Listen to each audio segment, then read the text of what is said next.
श्रीहनुमत् स्तोत्रम्। नमो हनुमते तुभ्यं नमो मारुतसूनवे। नमः श्रीरामभक्ताय श्यामास्याय च ते नमः। नमो वानरवीराय सुग्रीवसख्यकारिणे। लङ्काविदाहनार्थाय हेलासागरतारिणे। सीताशोकविनाशाय राममुद्राधराय च रावणान्तकुलच्छेदकारिणे ते नमो नमः। मेघनादमखध्वंसकारिणे ते नमो नमः। अशोकवनविध्वंसकारिणे भयहारिणे। वायुपुत्राय वीराय आकाशोदरगामिने। वनपालशिरच्छेद लङ्काप्रासादभञ्जिने। ज्वलत्कनकवर्णाय दीर्घलाङ्गूलधारिणे। सौमित्रिजयदात्रे च रामदूताय ते नमः। अक्षस्य वधकर्त्रे च ब्रह्मपाशनिवारिणे। लक्ष्मणाङ्गमहाशक्ति घातच्छतविनाशिने। रक्षोघ्नाय रिपुघ्नाय भूतघ्नाय च ते नमः। ऋक्षवानरवीरौघ प्राणदाय नमो नमः। परसैन्यबलघ्नाय शस्त्रास्त्रघ्नाय ते नमः। विषघ्नाय द्विषघ्नाय ज्वरघ्नाय च ते नमः। महाभयरिपुघ्नाय भक्तत्राणैककारिणे। परप्रेरितमन्त्राणां यन्त्राणां स्तम्भकारिणे।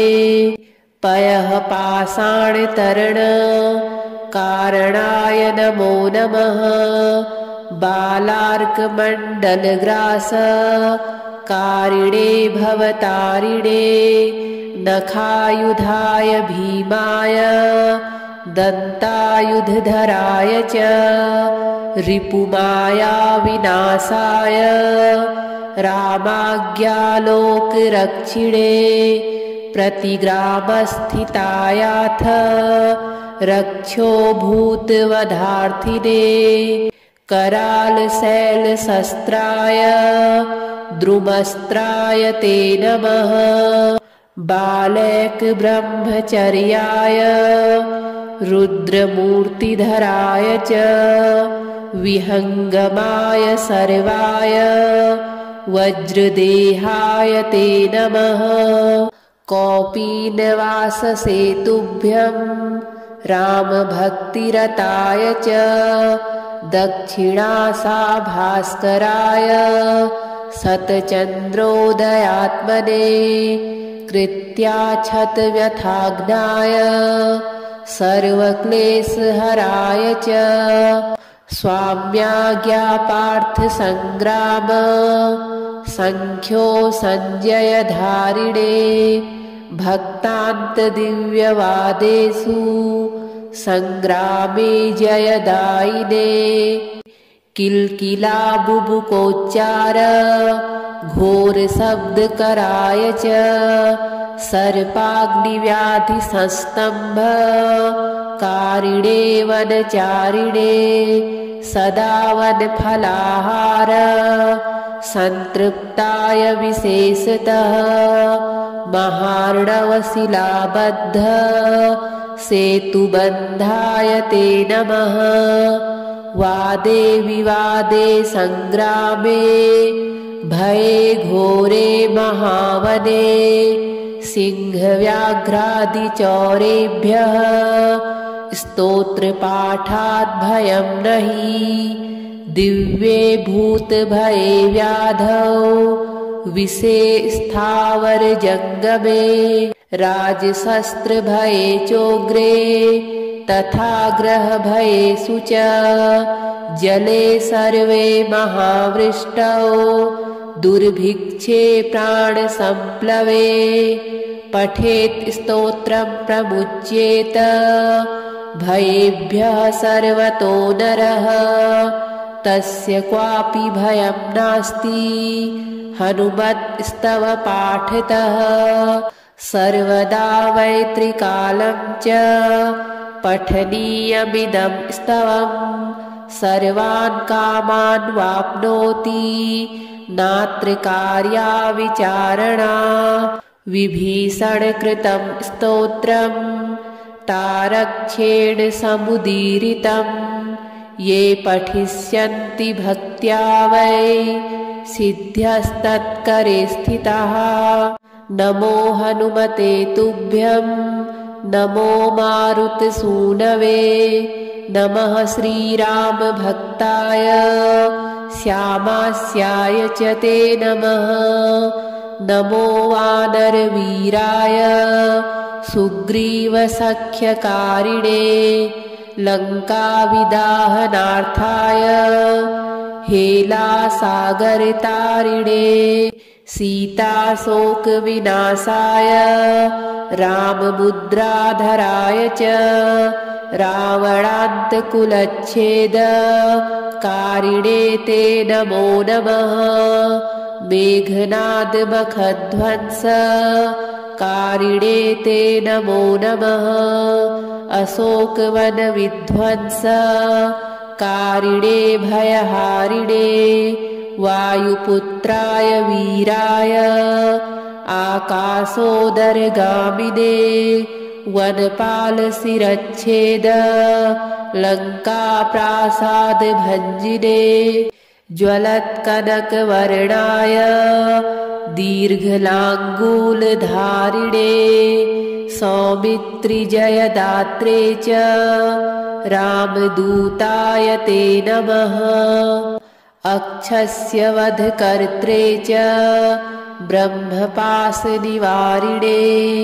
लक्ष्मणाङ्गमहाशक्ति घातछतविनाशिने रक्षोघ्नाय रिपुघ्नाय भूतघ्नाय च ते नमः ऋक्षवानरवीरौघ प्राणदाय नमो नमः परसैन्यबलघ्नाय शस्त्रास्त्रघ्नाय ते नमः विषघ्नाय द्विषघ्नाय ज्वरघ्नाय च ते नमः महाभयरिपुघ्नाय भक्तत्राणैककारिणे परप्रेरितमन्त्राणां यन्त्राणां स्तम्भकारिणे पयः पाषाणतरणकारणाय नमो नमः बालार्कमण्डलग्रासकारिणे भवतारिणे नखायुधाय भीमाय दन्तायुधधराय च रिपुमायाविनाशाय रामाज्ञालोकरक्षिणे प्रतिग्रामस्थितायाथ रक्षो भूतवधार्थिने करालशैलशस्त्राय द्रुमस्त्राय ते नमः बालैकब्रह्मचर्याय रुद्रमूर्तिधराय च विहङ्गमाय सर्वाय वज्रदेहाय ते नमः कौपीनवाससेतुभ्यं रामभक्तिरताय च दक्षिणासाभास्कराय शतचन्द्रोदयात्मने कृत्याच्छतव्यथाग्नाय सर्वक्लेशहराय च स्वाम्याज्ञापार्थसङ्ग्राम सङ्ख्यो सञ्जयधारिणे भक्तान्तदिव्यवादेषु सङ्ग्रामे जयदायिने किल्किलाबुबुकोच्चार घोरशब्दकराय च सर्पाग्निव्याधिसंस्तम्भकारिणे वनचारिणे सदा वनफलाहार संतृप्ताय विशेषतः महार्णवशिलाबद्ध सेतुबन्धाय ते नमः। वादे विवादे संग्रामे भये घोरे महावने सिंहव्याघ्रादिचौरेभ्यः स्तोत्रपाठात् भयं नहि। दिव्ये भूतभये व्याधौ विषे स्थावरजङ्गमे राजशस्त्रभये चोग्रे तथा ग्रहभयेषु च जले सर्वे महावृष्टौ दुर्भिक्षे प्राणसंप्लवे पठेत् स्तोत्रं प्रमुच्येत भयेभ्यः सर्वतो नरः तस्य क्वापि भयं नास्ति हनुमत्स्तवपाठतः। सर्वदा वैत्रिकालं च पठनीयमिदं स्तवं सर्वान् कामान् वाप्नोति नात्र कार्या विचारणा। विभीषणकृतं स्तोत्रं तारक्षेण समुदीरितं ये पठिष्यन्ति भक्त्या वै सिद्ध्यस्तत्करे स्थिताः। नमो हनुमते तुभ्यं नमो मारुतसूनवे नमः श्रीरामभक्ताय श्यामास्याय च ते नमः। नमो वानरवीराय सुग्रीवसख्यकारिणे लङ्काविदाहनार्थाय हेलासागरतारिणे सीताशोकविनाशाय राममुद्राधराय च रावणान्तकुलच्छेदकारिणे ते नमो नमः।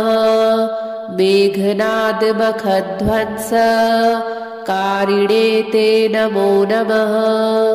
अशोकवनविध्वंसकारिणे भयहारिणे वायुपुत्राय वीराय आकाशोदरगामिने वनपालशिरच्छेद लङ्काप्रासादभञ्जिने ज्वलत्कनकवर्णाय दीर्घलाङ्गूलधारिणे सौमित्रिजयदात्रे च रामदूताय ते नमः।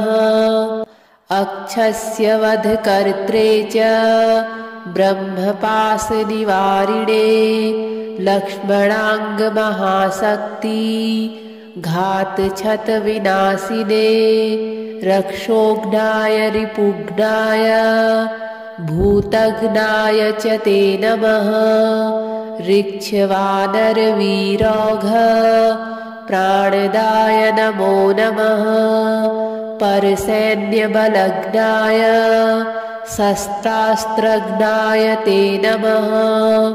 विषघ्नाय द्विषघ्नाय ज्वरघ्नाय च ते नमः।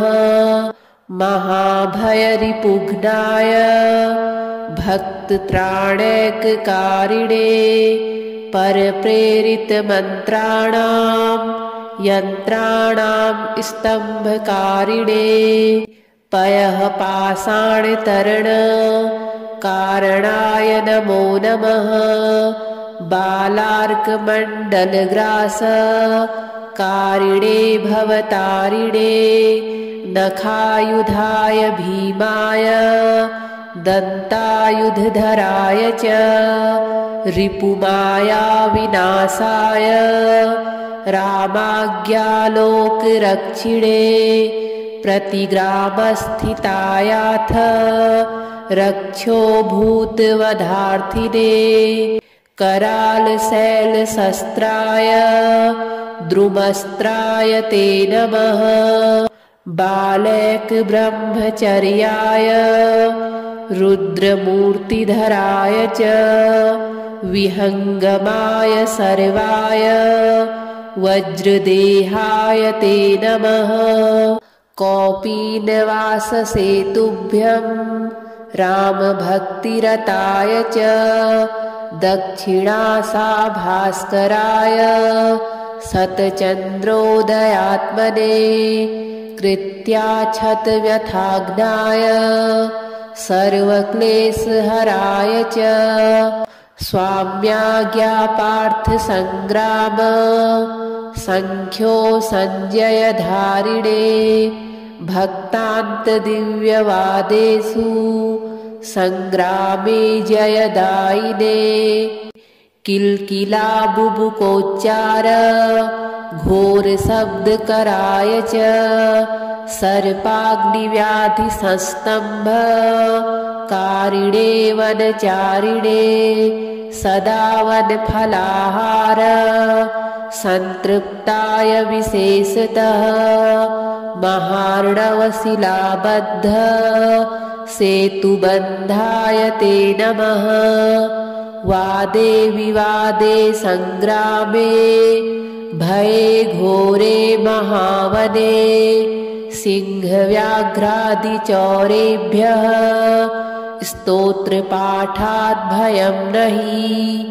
दिव्ये भूतभये व्याधौ विषे स्थावरजङ्गमे राजशस्त्रभये चोग्रे तथा ग्रहभयेषु च जले सर्वे महावृष्टौ दुर्भिक्षे प्राणसम्प्लवे पठेत् स्तोत्रं प्रमुच्येत भयेभ्यः सर्वतो नरः तस्य क्वापि भयं नास्ति हनुमत्स्तवपाठतः।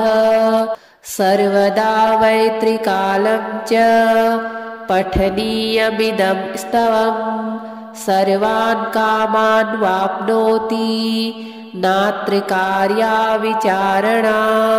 विभीषणकृतं स्तोत्रं तारक्षेण समुदीरितं ये पठिष्यन्ति भक्त्या वै सिद्ध्यस्तत्करे स्थिताः। नमो हनुमते तुभ्यं नमो मारुतसूनवे नमः श्रीरामभक्ताय श्यामास्याय च ते नमः। नमो वानरवीराय सुग्रीवसख्यकारिणे लङ्काविदाहनार्थाय हेलासागरतारिणे सीताशोकविनाशाय राममुद्राधराय च रावणान्तकुलच्छेद कारिणे ते नमो नमः। मेघनादमखध्वंस कारिणे ते नमो नमः। अशोकवनविध्वंस कारिणे भयहारिणे वायुपुत्राय वीराय आकाशोदरगामिने वनपालशिरच्छेद लङ्काप्रासादभञ्जिने ज्वलत्कनकवर्णाय दीर्घलाङ्गूलधारिणे सौमित्रिजयदात्रे च रामदूताय ते नमः। अक्षस्य वधकर्त्रे च ब्रह्मपाशनिवारिणे लक्ष्मणाङ्गमहाशक्ति घातछतविनाशिने रक्षोघ्नाय रिपुघ्नाय भूतघ्नाय च ते नमः। ऋक्षवानरवीरौघ प्राणदाय नमो नमः। परसैन्यबलघ्नाय शस्त्रास्त्रघ्नाय ते नमः। विषघ्नाय द्विषघ्नाय ज्वरघ्नाय च ते नमः। महाभयरिपुघ्नाय भक्तत्राणैककारिणे परप्रेरितमन्त्राणां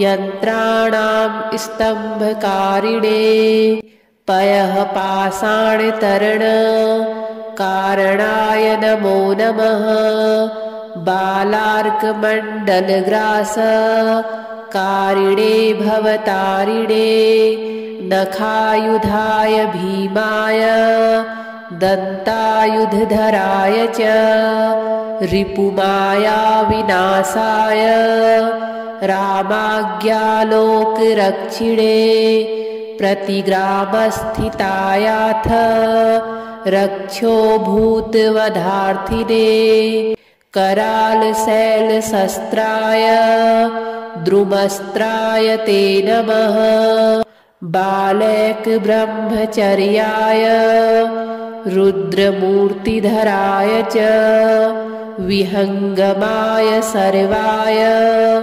वज्रदेहाय ते नमः कौपीनवाससेतुभ्यं रामभक्तिरताय च दक्षिणासाभास्कराय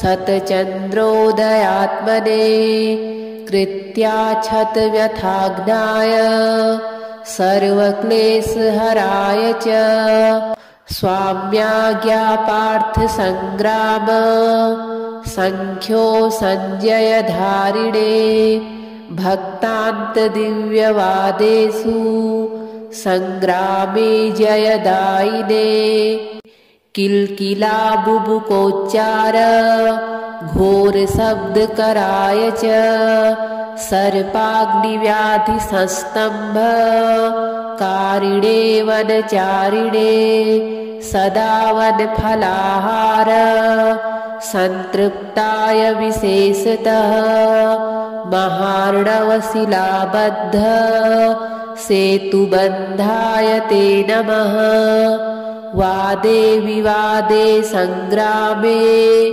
भये घोरे महावने सिंहव्याघ्रादिचौरेभ्यः स्तोत्रपाठात् भयं नहि दिव्ये भूतभये व्याधौ विषे स्थावरजङ्गमे राजशस्त्रभये चोग्रे तथा ग्रहभयेषु च जले सर्वे महावृष्टौ दुर्भिक्षे प्राणसम्प्लवे पठेत् स्तोत्रं प्रमुच्येत भयेभ्यः सर्वतो नरः तस्य क्वापि भयं नास्ति हनुमत्स्तव पाठतः सर्वदा वैत्रिकालं च पठनीयमिदं स्तवम् सर्वान् कामान् वाप्नोति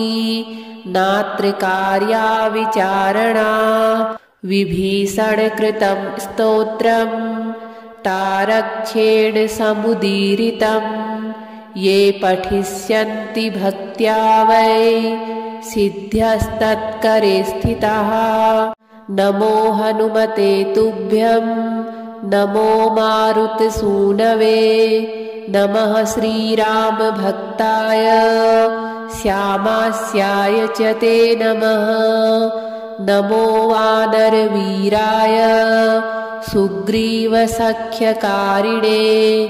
लङ्काविदाहनार्थाय हेलासागरतारिणे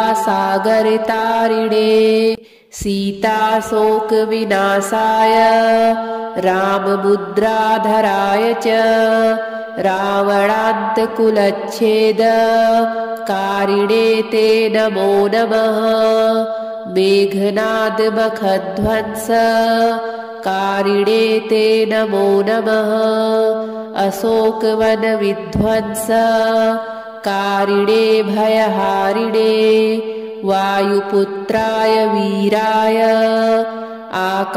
आकाशोदरगामिने वनपालशिरच्छेद लङ्काप्रासादभञ्जिने ज्वलत्कनकवर्णाय दीर्घलाङ्गूलधारिणे सौमित्रिजयदात्रे च रामदूताय ते नमः अक्षस्य वधकर्त्रे च ब्रह्मपाशनिवारिणे लक्ष्मणाङ्गमहाशक्ति घातछतविनाशिने रक्षोघ्नाय रिपुघ्नाय भूतघ्नाय च ते नमः।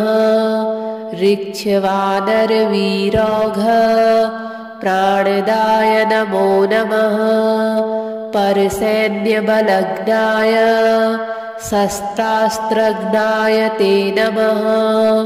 विषघ्नाय द्विषघ्नाय ज्वरघ्नाय च ते नमः। महाभयरिपुघ्नाय भक्तत्राणैककारिणे परप्रेरितमन्त्राणां यन्त्राणां स्तम्भकारिणे पयः पाषाणतरण कारणाय नमो नमः। बालार्कमण्डलग्रास कारिणे भवतारिणे नखायुधाय भीमाय दन्तायुधधराय च रिपुमायाविनाशाय रामाज्ञालोकरक्षिणे प्रतिग्रामस्थितायाथ रक्षोभूतवधार्थिने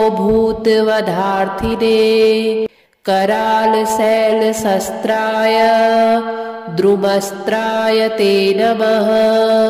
बालैकब्रह्मचर्याय रुद्रमूर्तिधराय च विहङ्गमाय सर्वाय वज्रदेहाय ते नमः।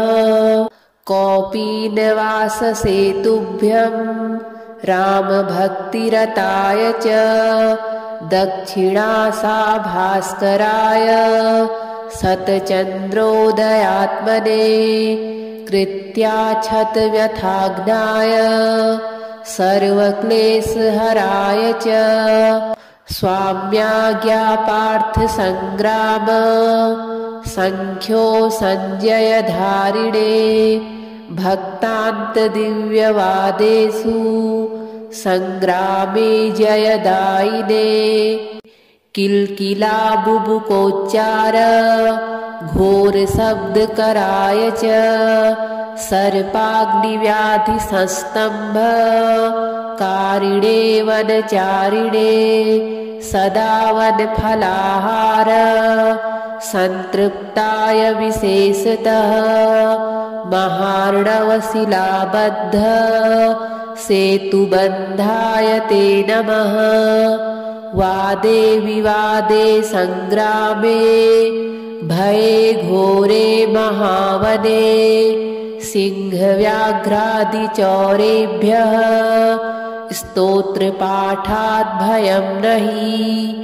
दिव्ये भूतभये व्याधौ विषे स्थावरजङ्गमे राजशस्त्रभये चोग्रे तथा ग्रहभयेषु च जले सर्वे महावृष्टौ दुर्भिक्षे प्राणसम्प्लवे पठेत् स्तोत्रं प्रमुच्येत भयेभ्यः सर्वतो नरः तस्य क्वापि भयं नास्ति हनुमत्स्तव पाठतः सर्वदा वैत्रिकालं च पठनीयमिदं स्तवम् सर्वान् कामान् वाप्नोति नात्र कार्या विचारणा विभीषणकृतं स्तोत्रं तारक्षेण समुदीरितं ये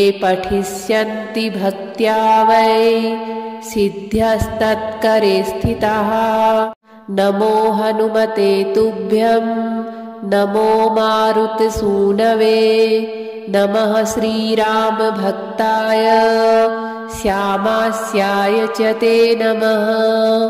नमो वानरवीराय सुग्रीवसख्यकारिणे लङ्काविदाहनार्थाय हेलासागरतारिणे सीताशोकविनाशाय राममुद्राधराय च रावणान्तकुलच्छेदकारिणे ते नमो नमः। मेघनादमखध्वंसकारिणे ते नमो नमः। अशोकवनविध्वंसकारिणे भयहारिणे वायुपुत्राय वीराय आकाशोदरगामिने वनपालशिरच्छेद लङ्काप्रासादभञ्जिने ज्वलत्कनकवर्णाय दीर्घलाङ्गूलधारिणे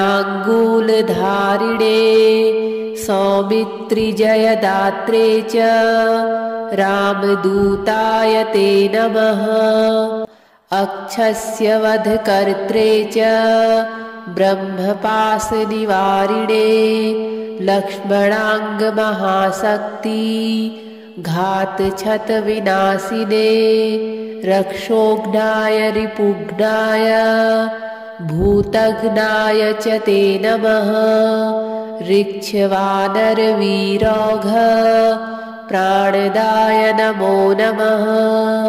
परसैन्यबलघ्नाय शस्त्रास्त्रघ्नाय ते नमः। विषघ्नाय द्विषघ्नाय ज्वरघ्नाय च ते नमः। महाभयरिपुघ्नाय भक्तत्राणैककारिणे परप्रेरितमन्त्राणां यन्त्राणां स्तम्भकारिणे पयःपाषाणतरणकारणाय नमो नमः। बालार्कमण्डलग्रासकारिणे भवतारिणे नखायुधाय भीमाय दन्तायुधधराय च रिपुमायाविनाशाय रामाज्ञालोकरक्षिणे प्रतिग्रामस्थितायाथ रक्षोभूतवधार्थिने करालशैलशस्त्राय द्रुमस्त्राय ते नमः। बालैकब्रह्मचर्याय रुद्रमूर्तिधराय च विहङ्गमाय सर्वाय वज्रदेहाय ते नमः। कौपीनवाससेतुभ्यं रामभक्तिरताय च दक्षिणासाभास्कराय शतचन्द्रोदयात्मने कृत्याच्छतव्यथाग्नाय सर्वक्लेशहराय च स्वाम्याज्ञापार्थसङ्ग्राम सङ्ख्यो सञ्जयधारिणे भक्तान्तदिव्यवादेषु सङ्ग्रामे जयदायिने किल्किलाबुबुकोच्चार घोरशब्दकराय च सर्पाग्निव्याधिसंस्तम्भकारिणे वनचारिणे सदा वनफलाहार संतृप्ताय विशेषतः महार्णवशिलाबद्ध सेतुबन्धाय ते नमः। वादे विवादे संग्रामे भये घोरे महावने सिंहव्याघ्रादिचौरेभ्यः स्तोत्रपाठात् भयं नहि। दिव्ये भूतभये व्याधौ विषे स्थावरजङ्गमे राजशस्त्रभये चोग्रे तथा ग्रहभयेषु च जले सर्वे महावृष्टौ दुर्भिक्षे प्राणसम्प्लवे पठेत् स्तोत्रं प्रमुच्येत भयेभ्यः सर्वतो नरः तस्य क्वापि भयं नास्ति हनुमत्स्तव पाठतः सर्वदा वै त्रिकालं च पठनीयमिदं स्तवं सर्वान् कामान् वाप्नोति नात्र कार्या विचारणा। विभीषणकृतं स्तोत्रं तारक्ष्येण समुदीरितं ये पठिष्यन्ति भक्त्या वै सिद्ध्यस्तत्करे स्थिताः। नमो हनुमते तुभ्यं नमो मारुतसूनवे नमः श्रीरामभक्ताय श्यामास्याय च ते नमः। नमो वानरवीराय सुग्रीवसख्यकारिणे लङ्काविदाहनार्थाय हेलासागरतारिणे सीताशोकविनाशाय राममुद्राधराय च रावणान्तकुलच्छेदकारिणे ते नमो नमः। मेघनादमखध्वंसकारिणे ते नमो नमः। अशोकवनविध्वंसकारिणे भयहारिणे वायुपुत्राय वीराय आकाशोदरगामिने वनपालशिरच्छेद लङ्काप्रासादभञ्जिने ज्वलत्कनकवर्णाय दीर्घलाङ्गूलधारिणे सौमित्रिजयदात्रे च रामदूताय ते नमः। अक्षस्य वधकर्त्रे च ब्रह्मपाशनिवारिणे लक्ष्मणाङ्गमहाशक्ति घातछतविनाशिने रक्षोघ्नाय रिपुघ्नाय भूतघ्नाय च ते नमः। ऋक्षवानरवीरौघ प्राणदाय नमो नमः। परसैन्यबलघ्नाय शस्त्रास्त्रघ्नाय ते नमः। विषघ्नाय द्विषघ्नाय ज्वरघ्नाय च ते नमः। महाभयरिपुघ्नाय भक्तत्राणैककारिणे परप्रेरितमन्त्राणां यन्त्राणां स्तम्भकारिणे पयःपाषाणतरणकारणाय नमो नमः। बालार्कमण्डलग्रासकारिणे भवतारिणे नखायुधाय भीमाय दन्तायुधधराय च रिपुमायाविनाशाय रामाज्ञालोकरक्षिणे प्रतिग्रामस्थितायाथ रक्षोभूतवधार्थिने करालशैलशस्त्राय द्रुमस्त्राय ते नमः। बालैकब्रह्मचर्याय रुद्रमूर्तिधराय च विहङ्गमाय सर्वाय वज्रदेहाय ते नमः। कौपीनवाससेतुभ्यं रामभक्तिरताय च दक्षिणासाभास्कराय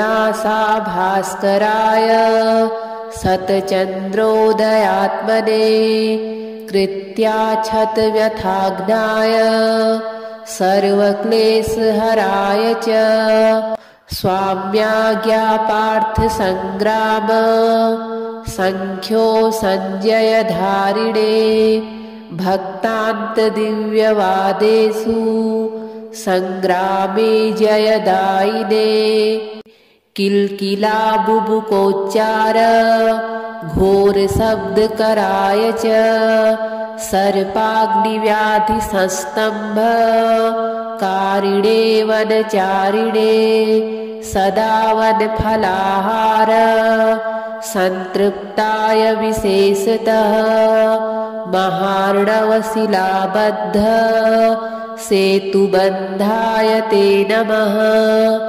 वादे विवादे संग्रामे भये घोरे महावने सिंहव्याघ्रादिचौरेभ्यः स्तोत्रपाठात् भयं नहि दिव्ये भूतभये व्याधौ विषे स्थावरजङ्गमे राजशस्त्रभये चोग्रे तथा ग्रहभयेषु च जले सर्वे महावृष्टौ दुर्भिक्षे प्राणसम्प्लवे पठेत् स्तोत्रं प्रमुच्येत भयेभ्यः सर्वतो नरः तस्य क्वापि भयं नास्ति हनुमत्स्तव पाठतः सर्वदा वैत्रिकालं च पठनीयमिदं स्तवम् सर्वान् कामान् वाप्नोति नात्र कार्या विचारणा विभीषणकृतं स्तोत्रं तारक्षेण समुदीरितं ये पठिष्यन्ति भक्त्या वै सिद्ध्यस्तत्करे स्थिताः नमो हनुमते तुभ्यं नमो मारुतसूनवे नमः श्रीरामभक्ताय श्यामास्याय च ते नमः नमो वानरवीराय सुग्रीवसख्यकारिणे लङ्काविदाहनार्थाय हेलासागरतारिणे सीताशोकविनाशाय राममुद्राधराय च रावणान्तकुलच्छेदकारिणे ते नमो नमः मेघनादमखध्वंसकारिणे ते नमो नमः अशोकवनविध्वंसकारिणे भयहारिणे वायुपुत्राय वीराय आकाशोदरगामिने वनपालशिरच्छेद लङ्काप्रासादभञ्जिने ज्वलत्कनकवर्णाय दीर्घलाङ्गूलधारिणे सौमित्रिजयदात्रे च रामदूताय ते नमः अक्षस्य वधकर्त्रे च ब्रह्मपाशनिवारिणे लक्ष्मणाङ्गमहाशक्ति घातछतविनाशिने रक्षोघ्नाय रिपुघ्नाय भूतघ्नाय च ते नमः ऋक्षवानरवीरौघ प्राणदाय नमो नमः परसैन्यबलघ्नाय शस्त्रास्त्रघ्नाय ते नमः विषघ्नाय द्विषघ्नाय ज्वरघ्नाय च ते नमः महाभयरिपुघ्नाय भक्तत्राणैककारिणे परप्रेरितमन्त्राणां यन्त्राणां स्तम्भकारिणे पयः पाषाणतरणकारणाय नमो नमः बालार्कमण्डलग्रासकारिणे भवतारिणे नखायुधाय भीमाय दन्तायुधधराय च रिपुमायाविनाशाय रामाज्ञालोकरक्षिणे प्रतिग्रामस्थितायाथ रक्षोभूतवधार्थिने करालशैलशस्त्राय द्रुमस्त्राय ते नमः बालैकब्रह्मचर्याय रुद्रमूर्तिधराय च विहङ्गमाय सर्वाय वज्रदेहाय ते नमः कौपीनवाससेतुभ्यं रामभक्तिरताय च दक्षिणासाभास्कराय शतचन्द्रोदयात्मने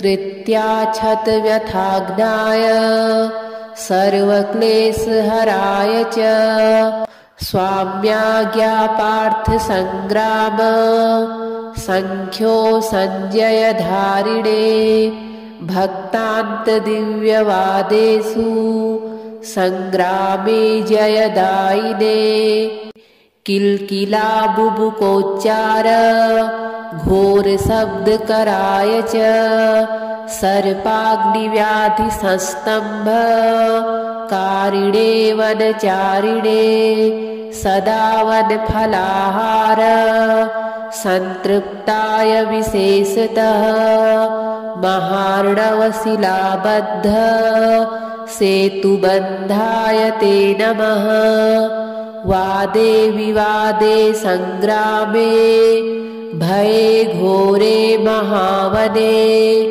सिंहव्याघ्रादिचौरेभ्यः स्तोत्रपाठात् भयं नहि दिव्ये भूतभये व्याधौ विषे स्थावरजङ्गमे राजशस्त्रभये चोग्रे तथा ग्रहभयेषु च जले सर्वे महावृष्टौ दुर्भिक्षे प्राणसम्प्लवे पठेत् स्तोत्रं प्रमुच्येत भयेभ्यः सर्वतो नरः तस्य क्वापि भयं नास्ति हनुमत्स्तव पाठतः सर्वदा वैत्रिकालं च पठनीयमिदं स्तवम् सर्वान् कामान् वाप्नोति नात्र कार्या विचारणा